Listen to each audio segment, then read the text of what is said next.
you knew you had only a few days to live, would you consider asking your husband to marry your unmarried best friend? This is the story of how Jane made an extraordinary decision after discovering she had a terminal illness. Watch till the end, and don't forget to subscribe. They say that destiny doesn't send warnings. It simply unfolds, weaving lives together in ways no one can predict. On a fateful day in Nairobi, 3 lives collided, setting off a chain of events that would change everything. It all began with a single moment, a brush of hands in the pouring rain, a glance that lingered just a bit too long, and a chance meeting that felt like anything but chance. Jane had always believed in controlling her own fate. The daughter of a modest family, she knew the value of hard work and determination. But as she stepped onto the campus of Nairobi University, little did she know that destiny had its own plans. In the chaotic swirl of new faces and bustling corridors, she met Odo, a young man whose charm was as effortless as the sunrise. There was something about him that drew people in, and Jane was no exception. She wasn't looking for love, but Odo had a way of making the world around him feel safe, as if nothing bad could ever happen when he was near. It didn't take long for their friendship to deepen. Late-night study sessions turned into long walks under the city lights, and soon, the two were nearly inseparable. But it was on one of those nights that their duo became a trio. Enter Claire, a mysterious, soft-spoken girl with eyes that held untold stories. Unlike Jane and Odo, Claire wasn't at the university to explore new horizons or make lifelong memories. She was there because she had no choice. Her mother, Madame Agnes, was lost to addiction, and Claire was the only one who could keep her from falling into the abyss. While Odo and Jane's love grew stronger with each passing day, Claire became an integral part of their lives. The 3 of them shared laughter, adventures, and secrets.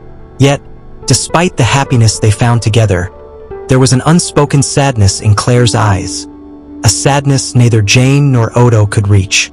As the years passed, their lives began to diverge.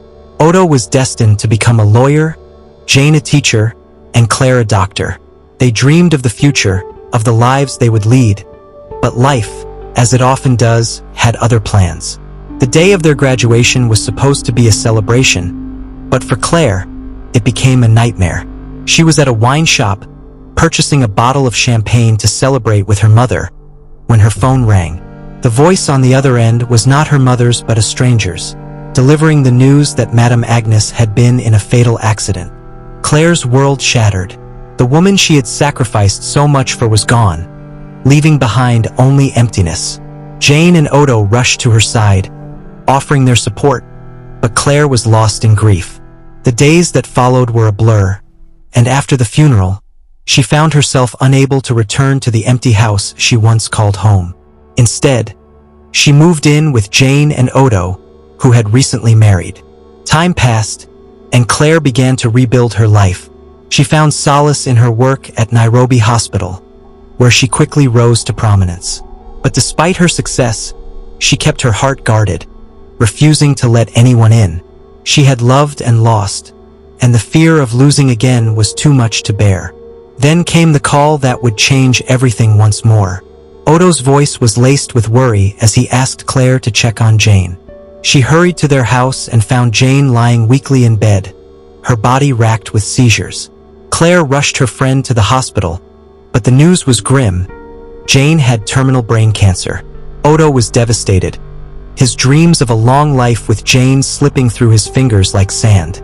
In the shadow of her illness, Jane made a final request. She knew her time was short, and her greatest fear was leaving Odo alone. One evening, she pulled Claire aside, her voice barely a whisper. "Promise me," she said, "that you'll take care of Odo after I'm gone.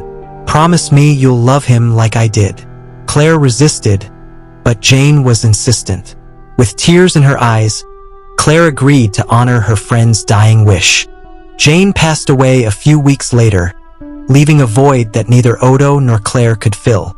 At the funeral, Odo was inconsolable, and Claire saw in him the same grief she had felt after losing her mother. She remembered Jane's request and knew what she had to do.